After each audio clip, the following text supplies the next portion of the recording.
This is the Encourager. This is Robert Hatton.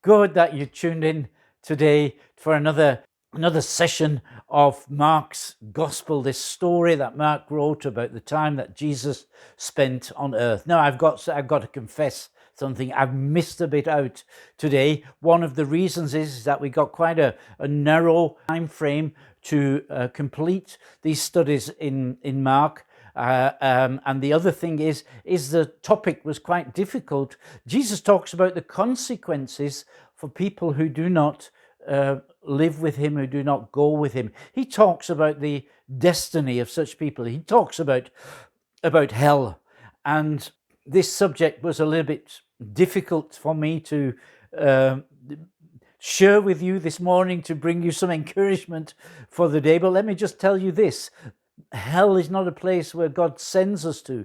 Jesus came so that we don't need to go there. Jesus came to give us an alternative, so that we can spend eternity with him in glory, in a wonderful place, as the end of the book of the Revelations explains to us. So please forgive me for missing this out. And also the first bit of chapter 10 is about divorce. And I think going through divorce and marriage, that would be a big subject to do maybe at another time. But in the next section, which begins in verse 13 of chapter 10, Jesus, I suppose he's tired after a time of ministry and doing all this teaching. He is especially teaching his disciples at this time as they're on their way to Jerusalem. He's spending time with them. They're probably asking him questions. He's answering them, and he's trying to form them, and he's putting a deposit in their life which will be useful for them for the rest of their lives, because Jesus is now getting ready to leave the earth. Now, in this section, he talks about the children, because some mothers bring children to him, and they want him to have some time with the children. Now, the disciples, they don't think this is a good idea, and so they're sending them away. But Jesus says, no, don't do that. Let the children come to me, because theirs is the kingdom of heaven. And he took them on his knee, I suppose. He put his arms around them and he blessed them. And what I really love about Jesus is that he is the man of compassion. He loves these little people. He loves these people who are so vulnerable. Children can't manage to live normally by themselves. They don't survive unless we adults help them. But Jesus' heart is for them. And unfortunately, we have in our generation, in Europe where we live, there are a number of cases of children being abused. And this is just terrible, and I think this is something that breaks the heart of God. But also, part of my ministry takes me to Africa or to Asia, and perhaps in Africa, what we see there is that the children are suffering very much. A lot of children cannot go to school; they've got to work. Other children are very, very weak and ill because they don't have enough to eat. And this is also, I think, something that just hurts the heart of God, and something that we want to address as well.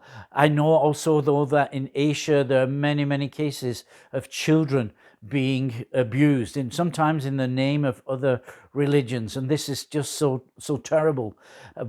In the country of Nepal, we support a number of children, and one of my friends, he had to go to one of the government offices about registration of the children who were living with them, and they've taken in street children, and they've taken in orphan children that nobody wanted really, and they're looking after them. We are helping them financially, but they're doing the work with them. They are looking after these children. They're bringing them up. They're giving them education. They're giving them the warmth and the love of a family.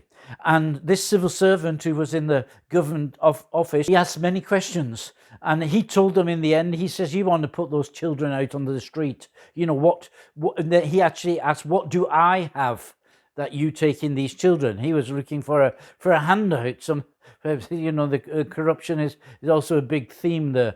And I'm so amazed about Jesus and how he inspires the people who are following him to have a heart full of compassion for the weak and the ones who are at the bottom of society, the ones who can't fend for themselves, the ones who can't survive by themselves.